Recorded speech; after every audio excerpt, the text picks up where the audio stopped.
Очень важная проблема. Федеральная национальная конституция, ей 100 лет. Была другая экономика, политика, другие социальные фантазии населения. Большевистская сила собрала все яйца в одну корзину, и за это время из яиц вылупились куры, орлы, страусы, кошки, бог знает кто. Все республики сегодня носят национальный характер. Есть столицы, даже есть армии, появился падишах. Есть президент федерации, а куда делась Россия? У России даже нет столицы. Москва – столица Москвы. Мне кажется, это принципиально важная ситуация. Нам важно думать, говорить об этом, потому что многие об этом думают. Еще немного о государственном положении человека. Конечно, большая проблема – это то, что происходит на Северном Кавказе.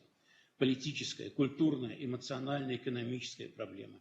При советской власти в республиках нервничали. Засилие русских, нет возможности развиваться. Сейчас русских там почти нет. Кавказ становится мононациональным. Вся власть в руках коренных людей. Развития нет или почти нет. Почему? Потому что, на мой взгляд, нет свободного развития молодых людей. У Конституции слишком много люфтов, слишком много политики. Но Конституция утверждает, что основной основой республиканского строительства является опора на разнообразие культур, на культурно-национальный уклад. Это очень важная позиция, за которой мы держимся очень много лет. И она важна на самом деле. Но вот собрались ингуши, опираясь на эту самую культурно-национальную традицию, собрали народный сход, потому что у них забрали часть территории на основании культурно-национальной традиции. Они обязаны были собрать этот сход, обязаны были всем народам обсудить то, что происходило на их территории. Но в Москве это не понравилось. В Москве много лоббистов чеченского сектора, и москвичи решили активных ингушей заарестовать.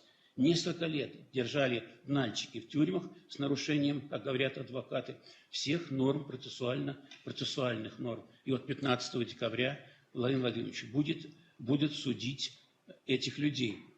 Бог знает за что, никто не знает за что.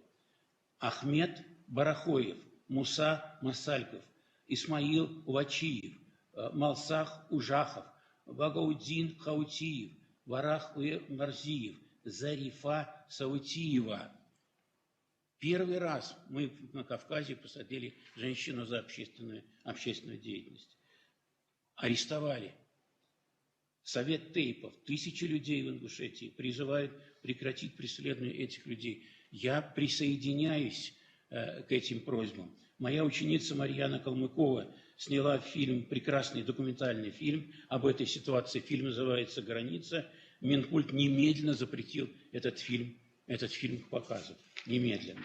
Но при этом я должен вам сказать, что, сталкиваясь с людьми из Ингушетии, я восхищаюсь высочайшим уровнем культуры и образования ингушей в общественной среде, в государственных институциях.